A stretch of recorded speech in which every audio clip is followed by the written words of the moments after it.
are starting our another segment, which is called My Crypto Query MCQ, and we have another guest, Rohas Nagpal, author of the Crypto Playbook, Chief Blockchain Architect, Hybrid Finance Blockchain. A very warm welcome, since there are so many updates, and then of course we have several questions popping up as well. There are some generic ones, and of course few linked to the tax thing. But we'll begin with this first query, which says, can we go to another country and sell crypto assets without paying tax? Very interesting one, by the way. Sure. Well, technically you can, but legally that would be tax evasion. So unless you are a non-resident Indian or a foreign citizen, it won't make any difference. If you're an Indian resident, Indian citizen, it doesn't matter where in the world you sell it, you're still liable to the Indian laws. Yeah, so you said it can be tax evasion, but can you really evade it? I don't think so. No, you will get caught someday, because on the blockchain everything is transparent, and trust me, sooner or later the foreign exchanges also will pass this information to the government, and you will get into more serious trouble. You'll have to pay penalties. So I would request, don't try it.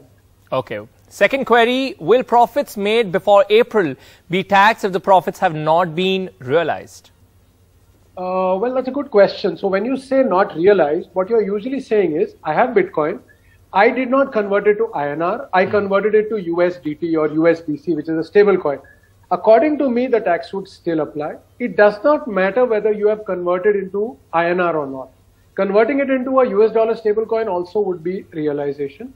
The only difference is, before 1st April, there is no clear law on the percentage, so you can probably file under regular business income. But 1st April onward, it is very clearly going to be under the 30% slab. So I would say I agree with some of the speakers in the earlier session. It may be a good idea to sell off your holdings now and then repurchase after the 1st of April. That's quite an interesting tip. What if trading is in Bitcoin pair? Can we set off crypto losses? So, of course, there is another question to this. One, what is Bitcoin pair? And, of course, the second part is the question itself. Sure.